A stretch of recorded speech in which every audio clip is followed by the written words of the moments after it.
everyone. We apologize for starting late. I understand there is a huge line at the security desk downstairs to get into the building, and so we were trying to let some more folks that we know are coming come in, but we don't want to keep you too long, so we're going to go ahead and get started. My name is Vanessa Garrett Harley. I'm the Commissioner for the Philadelphia Department of Human Services, for those of you who don't know me. And I want to welcome you to our first annual Foster Parent of the Year Awards. So we're real excited about this because we know that there's no better group of people that we could or should be honoring than what we're doing today. And this is the first time we've done it. So we hope it will get bigger and better every year. But I thank all of you for coming. I want to thank the Community Umbrella Agencies, or CUAs as we call them, who should be honored, and I'm sure you can appreciate that was an arduous task. We have a lot of really good foster parents or kinship parents, so it was very difficult kind of to make that selection. But most of all, I want to thank, and we use all kind of terms, so let me just say, I want to thank the resource parents, but that means foster and kinship parents collectively, but for the need that we have for the children in the city of Philadelphia. Currently, there are more than 5,000 children. It's probably around 5,400 today as I stand here. Young people do better when they live with supportive families. In fact, many studies have shown that when young people live with a family, they experience a much shorter stay in placement or are more likely to remain with their siblings and also to be able to stay in their own schools. We also know that the converse is true. For those children and youth who are in institutional settings or in group homes, they are at much greater risk for physical, emotional, and behavioral type issues. For a child in DHS care, but in particular for a child anywhere, having a supportive home and a caring adult and a loving family can make all the difference in the world, but that's even more important for our kids who are in DHS's care. That's why foster parents and kinship parents are so critically important. Resource parents or foster parents open their hearts, you open your homes to these vulnerable children and youth, and you provide love and support that allows them to be able to heal and to grow and to become those productive citizens that we all know that they can and should be. At DHS, our goal is to ensure commitment to these young people and the children in your care. Some of the children in our care have experienced more hardship and turmoil and trauma. The Honorable Kevin Doherty, as many of you know or should know, Judge Doherty, Pennsylvania candidate from Philadelphia for the Pennsylvania State Supreme Court. Judge Doherty just won the primary the other day. And so we're looking forward to 2001. He currently serves as the Administrative Judge, Trial Division, where he oversees all aspects of Pennsylvania system. But more importantly for us, for more than a decade, Judge Doherty was the administrative.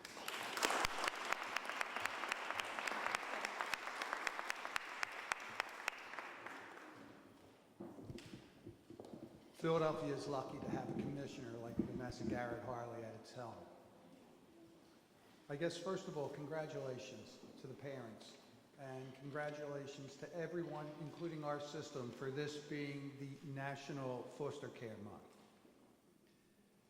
Each day, every day, the Philadelphia Family Court, as well as the Department of Human Services and all the necessary stakeholders and providers, worked each day, every day, in a courtroom, playing out the worst that life has to offer our children and families. Each day, every day, tough decisions had to be made, whether it was removing a child from the stinging belt buckle, or whether it was taking a child from a fractured family. Many times it was just working together to make sure mom had gotten the rehabilitation needed so that she can have her children back, or taking a child and placing the child with grandmom or play grandmom, or any individual that had a heart. What people don't realize, as I've always said, is each day, every day, we worked to try to create, if we cannot rebuild, a family. In our world and in Philadelphia, our families are made up of all individuals. Families, loving home, and some good deep down faith and guidance. But what most people don't realize is that we on the bench end up making a tough decision. We just recently elected judges, and what I've shared across the country, and the judge that you just elected was provided a pen by the people, and that pen can take your child, can take your home, can take your freedom, and God forbid, can take your life. It's a serious responsibility. As the head of the Philadelphia Family Court, I work to make sure that the judges of the Philadelphia Family Court bench were reflective of the population we serve. As you heard, we have close to 5,200 Philadelphia children in our system, which meant many of those, if not the majority, were made part and parcel of DHS because of me and my fellow judges and the pen for which I signed the order of removing the child. Many of these children, we terminate parental rights. Many of these children we've removed temporarily and placed them in loving homes. But I must share with you that I am proud to say in Philadelphia, there is no such thing as an unwanted child, despite 5,200. What we have is unfound families. And our mission is to make sure that we recruit good and decent families who want to help raise a child, not look for business. Far too often, many of our foster parents have been scathed with a reputation that they're in it for the dollar and not for their heart. And that is an image that we have destroyed because of you, because of the good work that you've done, and because of all the things that we try to do together.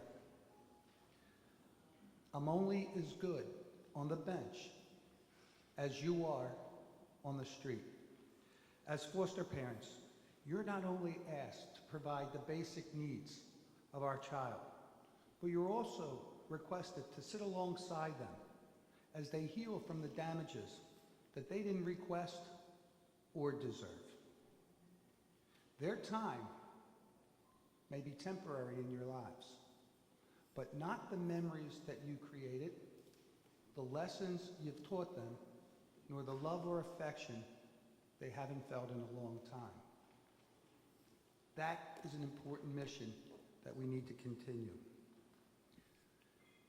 No one is more cherished than someone who lightens the burden of another. We know that. For those who believe, that's our mission. That's our goal. What I ask and what I appreciate is the work you're doing.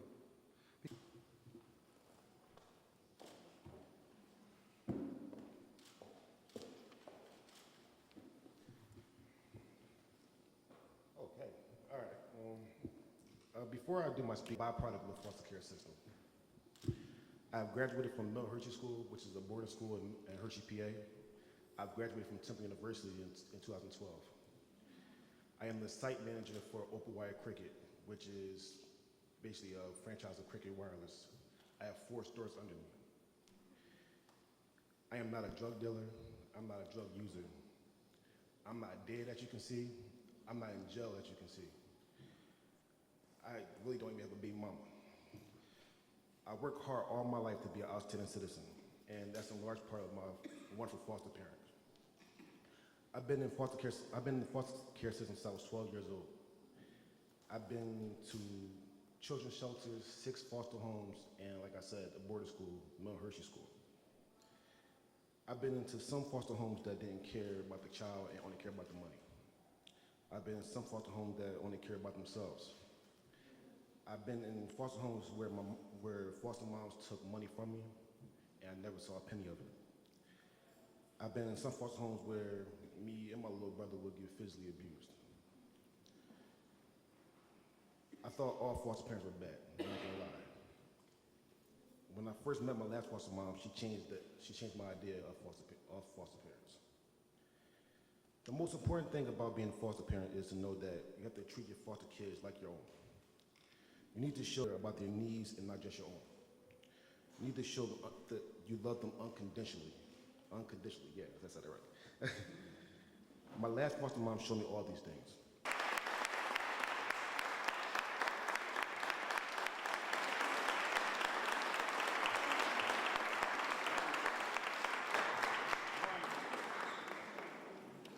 Treatment Center, or NET as we call it, which is CUA number 1, the foster parents of the year, and I hope I say this name right, is Dana and Chris Hicks.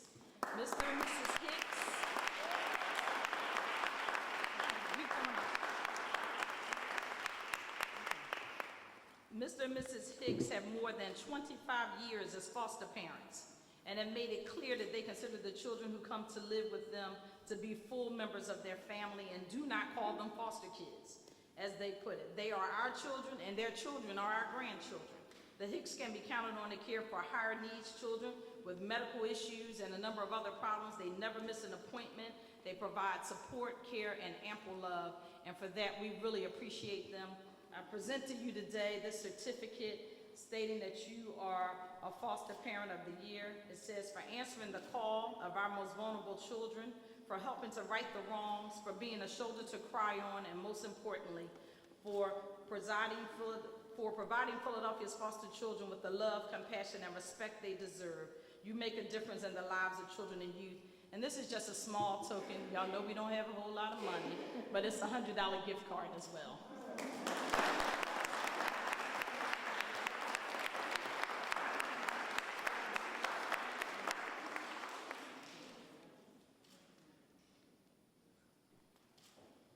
Thank you.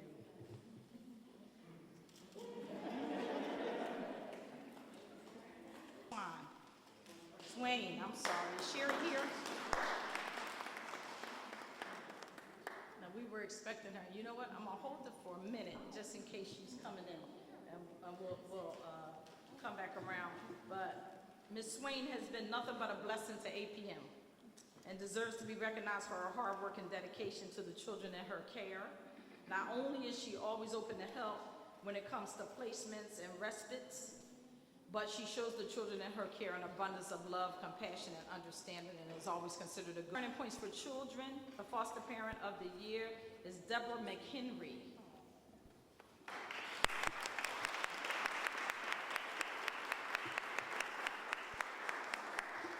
And so Ms. McHenry says she always knew she wanted to be a foster mother.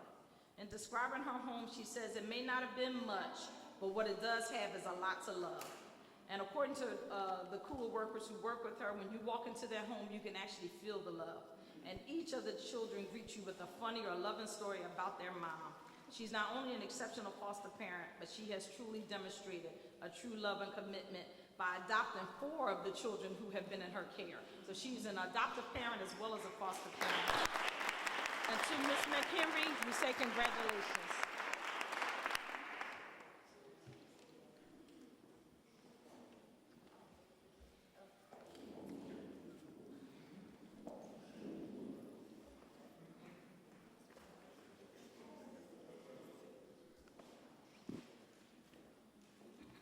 Ensuring that there's an open line of communication between the children and their biological families. She's extremely knowledgeable about the child welfare system and parenting in general, and she clearly loves and enjoys being a foster parent, and we can't say thank you enough to Ms. Paul.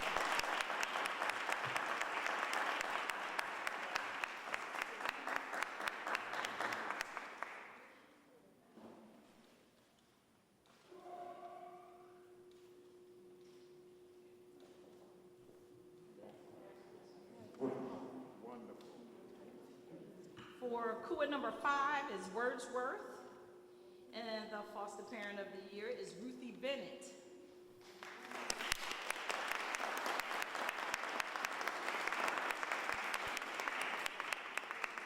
Now, Ms. Bennett is an exceptional foster parent because she goes above and beyond the call for all of the children in her care. She's known to be extremely responsive to CUA staff and all of the team members. She keeps up with everything, paperwork, attendance at every school meeting, every extracurricular activity. She provides all kinds of transportation and appointments. And she is also extremely supportive of the biological families to the children in her care, which is another important part of being a foster parent that we haven't talked about, because some of that is you sort of mentoring the biological families, or at least helping to foster that connection. and continue that bond. And to Ms. Bennett, we want to say thank you very much.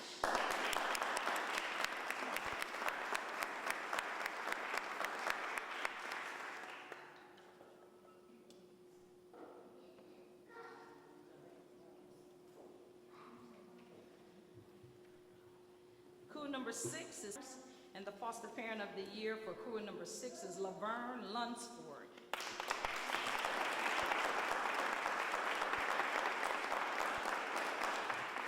And so through her work with the Philadelphia court system, Judge Doherty, she worked with the Philadelphia court system. She has diligently attended all training sessions to learn more about how she could be a better parent to both foster and biological children. She's also been a very active participant in many of the parenting cafes and other things that her crew does. She's utilized all her social connections to help build relationships with other strong resource parents and to share information and support to help strengthen. One of her placements has been with a teen mother to whom she has been demonstrating how to, not only is she parenting that teen, but she's teaching that teen how to parent her baby. And for that, we are truly appreciative too. And she provides a loving, stable, and committed home. So we want to say thank you, Ms.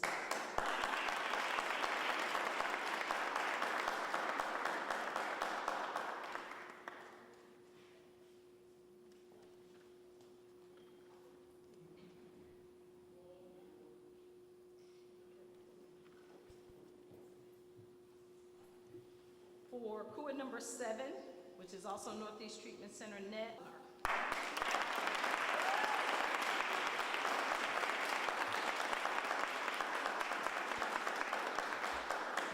So Ms. Butler has entered her home as a foster parent for well over 25 years.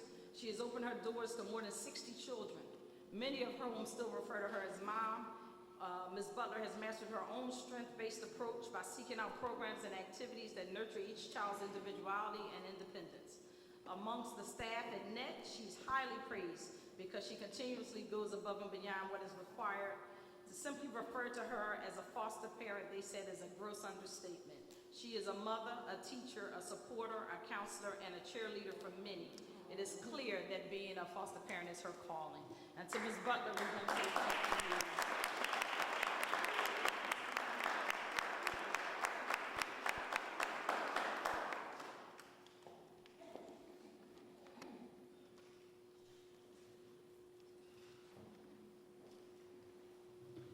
Number 8 is Bethana, and the foster parent of the year for 2015 is Valerie Dillard. Okay.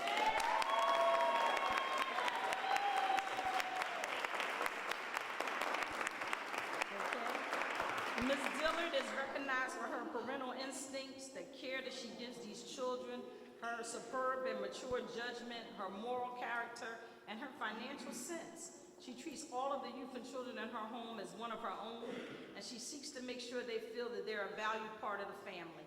On more than one occasion, when a child has been in an emergency need of a family, Ms. Dillard has said, "I'll take them," and instantly opened up her heart and her home, needing no advance notice to be fully prepared. She also ensures that the children maintain a close bond and relationship with their biological parents. She opens her home for visits. She encourages phone calls. She offers those parents some mentoring and other concrete supports. And her actions have made a lasting and powerful impact on all that it takes to improve outcomes for children in her care. And if her cheering section is any judge, she is very much loved by those who have been in her care and her family. And we want to just say thank you so much to Ms. Dillard.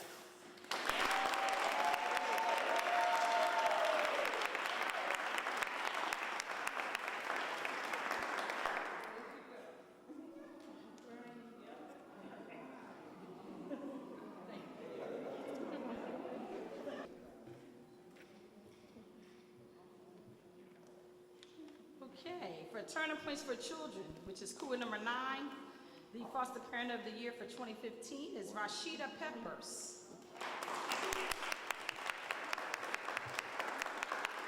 Taken on some very difficult placements, but she's always willing to go that extra mile, often very well fed, and more importantly, given structure and abundant love.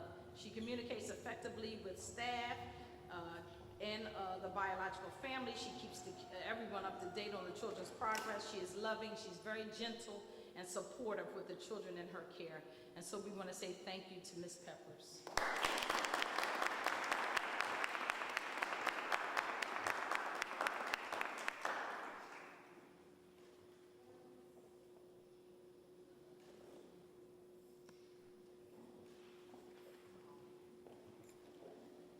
And last but certainly not Wordsworth, who attend, are Dawn Woods and Leroy Wolfen.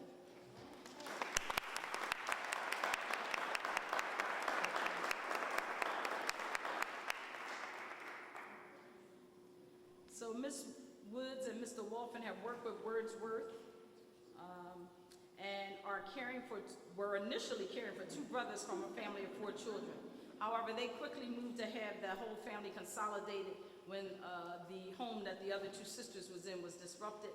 They worked cooperatively with the case management team to ensure smooth transition for the young ladies.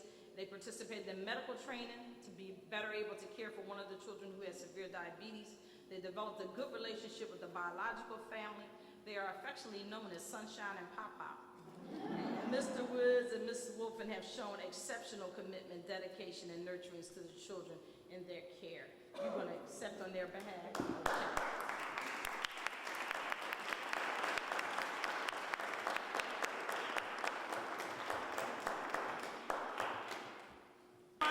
For a group photo, can you come up front? Can you come up? Can you come up front?